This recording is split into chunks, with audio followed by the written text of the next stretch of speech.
Recently হামের প্রভাবে পুরো দেশ ভুগছে।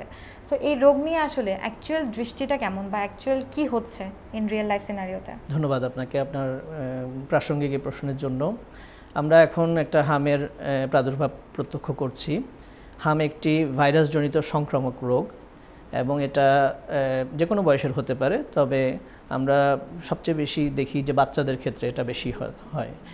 বাচ্চাদের ক্ষেত্রে হামের কিছু জটিলতাও তৈরি হয়, বিশেষ করে নিউমোনিয়া, ডায়রিয়া, অপুষ্টি এবং তার সাথে সাথে অনেক সময় চোখের সমস্যা হতে পারে বা অন্ধত্ব পর্যন্ত হতে পারে। সেক্ষেত্রে আমাদের সচেতনতা জরুরি এবং যারা হামের টিকা নেননি তাদেরকে অবশ্যই টিকার আওতায় নিয়ে আসতে হবে। এই যে সরকার যে টিকাদান কর্মসূচি হাতে নিয়েছেন, যে 6 মাস থেকে 5 বছর পর্যন্ত হামের টিকাদান কর্মসূচি চলমান আছে। যারা আগে টিকা নিয়েছেন তারাও এই টিকা নিতে পারবেন, তবে পূর্ববর্তী টিকার ডোজের 28 দিনের পরে হতে হবে। এটা আমাদের একটু স্মরণ রাখার প্রয়োজন। আর হামের ক্ষেত্রে আমরা যেহেতু ভাইরাসজনিত রোগ, সেটার জন্য আমরা সবসময় অ্যান্টিবায়োটিকের প্রয়োজন হয় না। তারপরও আমরা লক্ষণগুলো যদি একটু জেনে রাখি তাহলে আমাদের জন্য রোগী শনাক্তকরণের সুবিধা হয় এবং রোগীর জন্য ডাক্তারের শরণাপন্ন হতে সুবিধা হয়।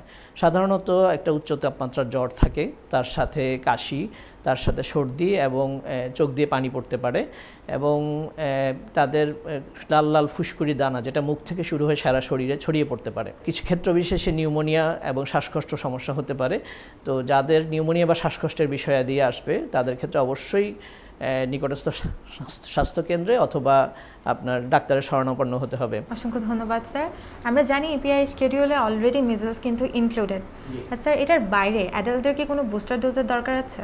আপনি অ্যাডাল্টের বুস্টার ডোজ নিতে পারেন, যদি আপনার জানা না থাকে যে আগে আপনি টিকা নিয়েছেন কিনা, তাহলে আপনি নিতে পারেন। এটা কি কোনো ধরনের এক্সট্রা আমাদেরকে হেল্প করবে এই মিজলসের কোনো আক্রমণ থেকে বা সংক্রমণ থেকে? সাধারণত বাচ্চাদের ক্ষেত্রে আমরা মিজলসের তীব্রতা দেখি, অ্যাডাল্টের ক্ষেত্রে আমরা পাচ্ছি, তবে সেটা বাচ্চাদের মতো নয় আর কি।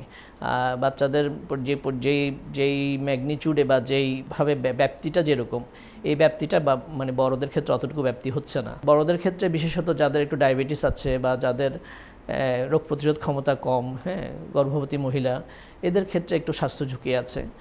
আর অবশ্যই বুস্টার ডোজ নিলে তারা সেটা থেকে একটু সুরক্ষা পাবেন।